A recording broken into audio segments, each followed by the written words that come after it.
بسم الله الرحمن الرحيم والصلاة والسلام على أشرف المرسلين. Salam alaikum.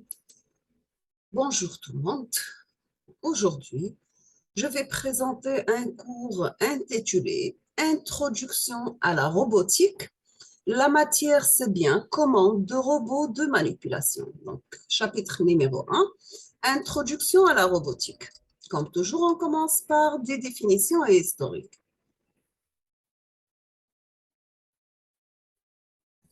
Nous avons que la robotique peut être définie comme l'ensemble des techniques et études tendant à concevoir des systèmes mécaniques, informatiques ou mixtes, capables de se substituer à l'homme dans ses fonctions motrices, sensorielles et intellectuelles. Donc, la robotique peut être définie comme l'ensemble des techniques et études tendant à concevoir des systèmes qui peuvent être mécaniques, informatiques ou bien mixtes entre les deux, entre mécanique et informatique.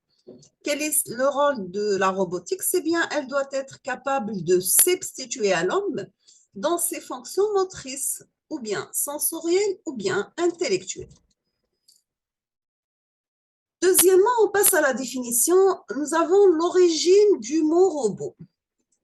Le mot d'origine tchèque, ça vient du mot robota, signifiant travail, forcé et corvée. On passe à une deuxième définition suivant le petit Larousse. C'est un appareil automatique capable de manipuler des objets ou d'exécuter des opérations selon un programme fixe ou bien modifiable. On va voir une troisième définition suivant le dictionnaire Webster's.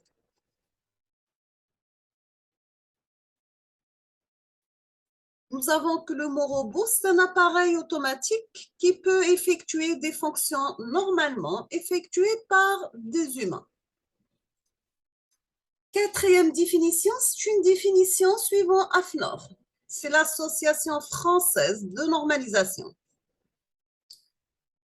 Elle a défini le robot comme étant un système mécanique de type manipulateur commandé en position, reprogrammable, polyvalent, c'est-à-dire à usage multiple, et à plusieurs degrés de liberté capable de manipuler des matériaux, des pièces, des outils et des dispositifs spécialisés au cours de mouvements variables et programmés pour l'exécution d'une variété de tâches.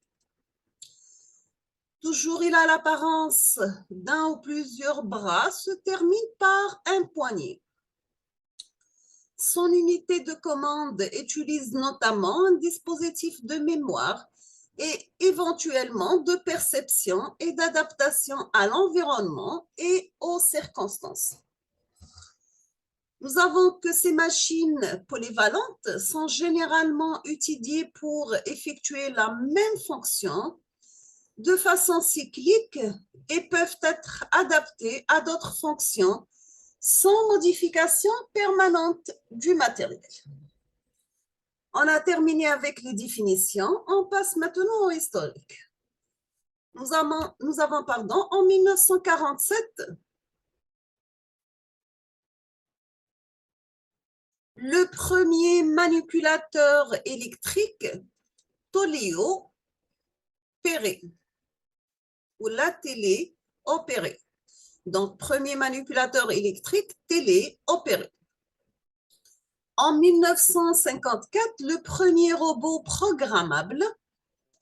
En 1961, c'est bien l'utilisation d'un robot industriel commercialisé par la société Unimation USA sous une chaîne de montage de General Motors. En 1961 toujours, nous avons le premier robot avec contrôle en effort. En 1963, l'utilisation de la vision pour commander un robot. Deuxièmement, on va voir les différentes catégories de robots. On va Nous avons que le classement ou la classification des robots est délicate selon leur fonctionnalité et leur potentialité. Nous avons que les robots peuvent être classés en 3 grandes catégories. Nous avons les manipulateurs. Ils ont des trajectoires sans nom quelconque dans l'espace. Les positions sont discrètes avec 2 ou 3 valeurs par axe. La commande, elle est séquentielle. Deuxième type, ce qu'on appelle les télémanipulateurs. Nous avons des appareils de manipulation à distance, pelle mécanique, pont roulant, appareil vers 1945 au ESL. Nous avons que les trajectoires peuvent être quelconques dans l'espace. Les trajectoires sont définies de manière instantanée par l'opérateur, généralement à partir d'une pupitre de commande ou bien ce qu'on appelle le joystick. Troisièmement, nous avons les robots. Leurs trajectoires peuvent être quelconques dans l'espace, l'exécution elle est automatique, les informations extérospectives peuvent modifier le comportement du robot. Pour cette dernière classe de robots, on peut distinguer, nous avons les robots manipulateurs industriels. Ils sont chargés de manipuler soit des pièces pour stockage, déstockage, palettisation, dépalettisation, chargement, déchargement de machines et des outils, manipulation d'éprouvettes, assemblage de pièces, etc. Ou bien ils sont chargés de manipuler des outils pour soudure en continu ou par point, pour faire la peinture, le collage et bavurage. Deuxième type de robot, nous avons les robots didactiques, qui sont des versions au format réduit des précédents robots. La technologie est différente, de même que les constructeurs. Ils ont un rôle de formation et d'enseignement. Ils peuvent aussi être utilisés pour effectuer des tests de faisabilité d'un poste robotisé. Troisième type, c'est bien ce qu'on appelle les robots mobiles autonomes, cette fois-ci. Ils ont les possibilités sont plus vastes du fait de leur mobilité, bien sûr. Notamment, ils peuvent être utilisés en zones dangereuses, par exemple nucléaires, en cas d'incendie, sécurité civile, déminage. Inaccessibles comme océanographie et spatiale. De tels robots font appel à des capteurs et des logiciels sophistiqués, bien sûr. On peut distinguer deux types de locomotion. Nous avons les robots marcheurs qui imitent la démarche humaine et les robots mobiles qui ressemblent plus à des véhicules. Troisièmement, on passe à la vocabulaire de la robotique. Nous avons un actionneur ou bien un moteur. Nous avons le corps ou bien le segment, une base ou bien le socle, un axe, ce qu'on appelle articulation, des organes terminaux, ce sont des outils. Donc, vous avez ça sur cette figure avec les flèches, bien sûr. Un robot manipulateur est constitué d'un ensemble de composants ayant chacun un rôle bien spécifique. Ces composants sont au nombre de 5 que nous détaillons ci-après. On distingue classiquement 4 parties principales dans un robot manipulateur. Toujours, nous avons information proprioceptive, capteur, avec l'environnement avec information extérioceptive, qui passe à travers un système de commande et de traitement de formation. C'est un système mécanique articulé, plus un organe terminal. Et à la sortie, on passe aux actionnements. On va commencer par le système mécanique articulé. Le système mécanique articulé, SMA, système mécanique articulé, c'est un mécanisme ayant une structure plus ou moins proche de celle du bras humain, dans le cas des robots manipulateurs, bien sûr. Il permet de remplacer ou de prolonger son action. Son rôle est d'amener l'organe terminal dans une situation, position et orientation. Elle est donnée selon des caractéristiques de vitesse et d'accélération donnée. Son architecture, c'est une chaîne cinématique de corps, généralement rigide ou supposée comme telle. Ils sont assemblés par des liaisons appelées articulations. Bien sûr, sa motorisation est réalisée par des actionneurs électriques pneumatiques ou bien hydrauliques qui transmettent leur mouvement aux articulations par des systèmes appropriés. On va voir, c'est quoi une articulation? Le rôle d'une articulation, c'est bien faire la liaison de deux corps successifs en limitant le nombre de degrés de liberté de l'un par rapport à l'autre. Donc, si on pose petit m le nombre de degrés de liberté résultant, encore appelé mobilité de l'articulation, nous avons que la mobilité d'une articulation et elle doit être comprise entre 0 et 6. Si nous avons m égale à 1, ce qui est fréquemment le cas en robotique, on aura l'articulation, elle est dite simple, donc soit rotoïde ou bien prismatique. Maintenant, on passe à l'articulation rotoïde. Il s'agit d'une articulation de type pivot, notée grand R, réduisant le mouvement entre deux corps à une rotation autour d'un axe qui leur est commun. Nous avons que la situation relative entre les deux corps est donnée par l'angle autour de cet axe. Quand vous voyez sur cette figure, vous voyez le symbole de l'articulation rotoïde. On passe à notre type d'articulation, ce qu'on appelle une articulation prismatique. Bien sûr, il s'agit ici d'une articulation de type glissière, notée P, réduisant le mouvement entre deux corps à une translation, ce n'est pas une rotation comme avant, le long d'un axe commun. La situation relative entre les deux corps est mesurée par la distance le long de cet axe. Quand vous voyez sur cette figure, vous voyez le symbole de l'articulation prismatique qui est coulissante. Nous avons un tableau qui va relier entre la notion de degré de liberté et l'articulation. Si nous avons une liaison pivot d'axe OX, le schéma en 3 dimensions est le suivant, le schéma en 2 dimensions est suivant, le degré de liberté, translation 0, rotation, oui, nous avons un degré de liberté. Maintenant, pour une liaison glissière d'axe OX, le schéma 3D, le schéma 2 dimensions, et nous avons tout simplement une translation, donc on aura toujours un degré de liberté. Deuxième modèle, ce sont les organes terminaux.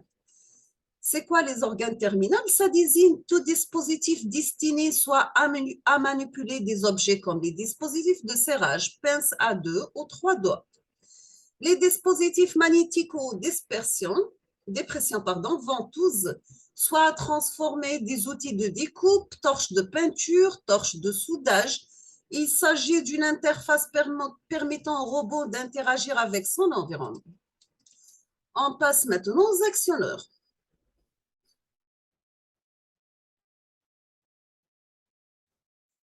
Nous avons que pour être animé, le système mécanique actionneur comporte des moteurs le plus souvent associés à des transmissions, ce qu'on appelle croix crantée, l'ensemble constitué les actionneurs.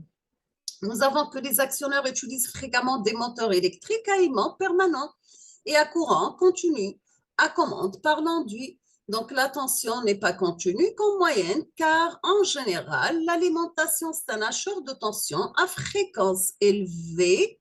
Bien souvent, la vitesse de régime élevée du moteur fait qu'il est suivi d'un réducteur, bien sûr, ce qui permet d'amplifier le couple moteur. D'accord? On trouve de plus en plus de moteurs à commutation électronique, c'est-à-dire sans balai. Ou bien, pour des petits robots, des moteurs, on va utiliser les moteurs pas à pas. Donc, pour les robots devant manipuler de très lourdes charges, par exemple une pelle mécanique, les actionneurs sont le plus souvent hydrauliques, agissant en translation, ce qu'on appelle un vérin hydraulique, ou bien en rotation, nous avons un moteur hydraulique. Nous avons que les actionneurs pneumatiques sont d'un usage général pour les manipulateurs à cycle. Donc, ce sont des robots tout ou rien. Nous avons qu'un manipulateur à cycle, c'est un système mécanique actionneur avec un nombre limité de degrés de liberté permettant une succession de mouvements contrôlés uniquement par des capteurs de fin de course réglables manuellement à la course désirée. Ici, nous avons asservissement en position difficile dû à la compressibilité de l'air.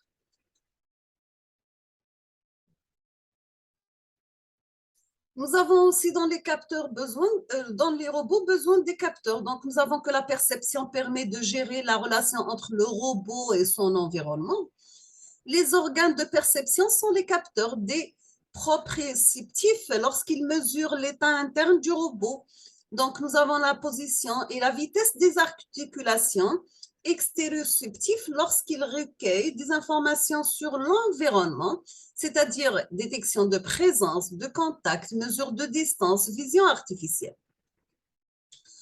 On termine avec le système de commande. Nous avons que la partie commande synthétise les consignes des asservissements pilotant les actionneurs à partir de la fonction de perception et des ordres de l'utilisateur.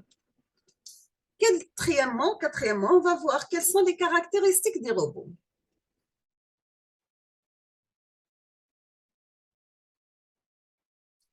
Nous avons qu'un robot doit être choisi en fonction de l'application qu'on lui réserve. Voici quelques paramètres à prendre éventuellement en compte. Nous avons premièrement la charge maximum transportable. Bien sûr, elle varie de quelques kilos à quelques tonnes, à déterminer dans les conditions les plus défavorables, c'est-à-dire en élongation maximum. Nous avons que l'architecture du système mécanique actionneur, le choix est guidé par la tâche à réaliser. Quelle est la rigidité de la structure?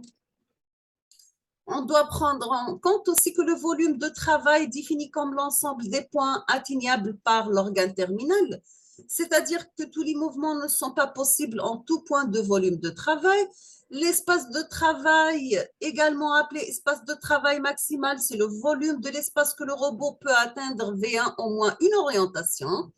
L'espace de travail dextre, c'est le volume de l'espace que le robot peut atteindre avec toutes les opérations orientation possibles de l'effecteur, ou bien ce qu'on appelle un organe terminal. Cet espace de travail, c'est un ensemble de l'espace de travail maximal toujours.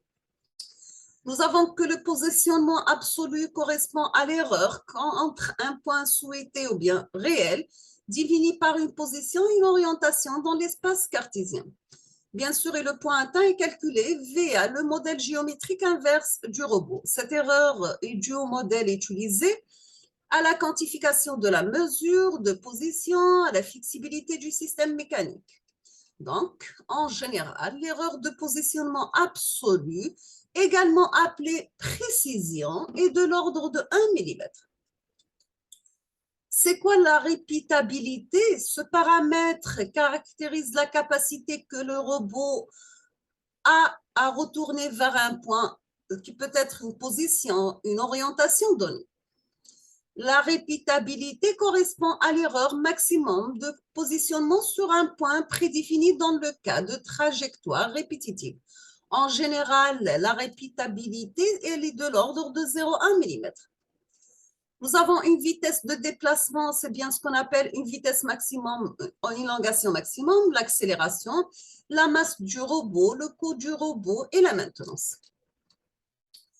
On termine avec, là, on va voir les différents types de robots manipulateurs. Nous avons les robots SCARA, Selective Compliance Articulated Robot for Assembly.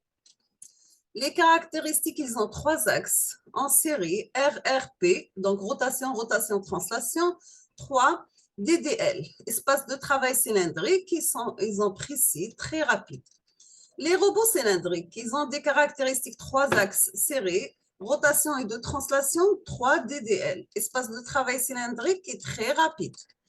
Les robots sphériques, les caractéristiques, nous avons 3 axes serrés, de rotation, translation, 3 DDL, espace de travail sphérique, grande charge utile. Les robots sphériques, cette fois-ci, les caractéristiques, c'est bien reproduisons la structure d'un bras humain. Nous avons 6 axes serrés, 6 rotations, 6 DDL. Quelle est l'utilisation des robots? Pourquoi on va utiliser les robots? Nous avons dans les entreprises manufacturières des tâches pénibles, répétitives réalisées par des opérateurs humains peuvent être avantageusement confiées à des systèmes mécaniques articulés, ce qu'on appelle les manipulateurs, dont les dextrités sont égalées celles de l'homme, suffisamment proches de celui-ci pour exécuter des mouvements complexes à l'image de ceux d'un bras humain. La grande majorité de robots est utilisée pour des tâches simples et répétitives. Les robots sont programmés une fois pour toutes au cours de la procédure d'apprentissage. Nous avons quelques exemples de domaines d'études et d'applications différentes. On va commencer par les robots industriels de soudage. Le soudage robotisé des châssis de voitures améliore la sécurité car un robot ne manque jamais son point de soudure et les réalise toujours de la même manière tout au long de la journée. À peu près 25% des robots industriels sont impliqués dans différentes opérations de soudure. Nous avons un autre exemple, c'est bien les robots manipulateurs de services aux humains. Le manipulateur médical MKM, produit par Carl Zeiss en Allemagne, consiste en un bras manipulateur à 7 DDL cerveau-contrôlé pour un contrôle, balancement du poids, un ordinateur de contrôle et une station de travail graphique pour la visualisation et la programmation. Voici un exemple. Nous avons aussi des robots manipulateurs de services aux équipements. Les robots peuvent également s'avérer utiles dans le domaine de l'aviation. On y fait Skywash. Putzmeiterwash Germany peut diminuer par un facteur de 2 le temps de lavage d'un avion. Skywash intègre tous les composants d'un système robotique avancé, pré-programmation des mouvements à partir d'un modèle CAO de l'avion, bien sûr. Localisation automatique des objets par des capteurs 3 dimensions. Un asservissement du mouvement par des capteurs tactiles et une architecture fortement redondante. Nous avons 11 DDL. Ils sont installés sur une base mobile et une sécurité de fonctionnement maximale. Le manipulateur agit sur la supervision d'un être humain, bien sûr. Quels sont les critères de choix de la solution robotique? Nous avons que la tâche est assez simple pour être robotisée. Les critères de qualité sur la tâche sont importants. Pénibilité de la tâche, exemple peinture, charge lourde, environnement hostile, etc. L'avenir de la robotique. Stagnation du nombre de robots utilisés pour des tâches simples. Une forte croissance du nombre des robots utilisés pour des tâches complexes. Nous avons robotique de service, robotique d'assistance aux manipulations dans la recherche biologique et génétique, et on termine avec robotique médicale. Nous sommes arrivés à la fin de ce premier chapitre pour la commande des robots de manipulation et une petite introduction à la robotique. Je vous remercie infiniment pour votre attention et à la prochaine vidéo, Inch'Allah. Merci.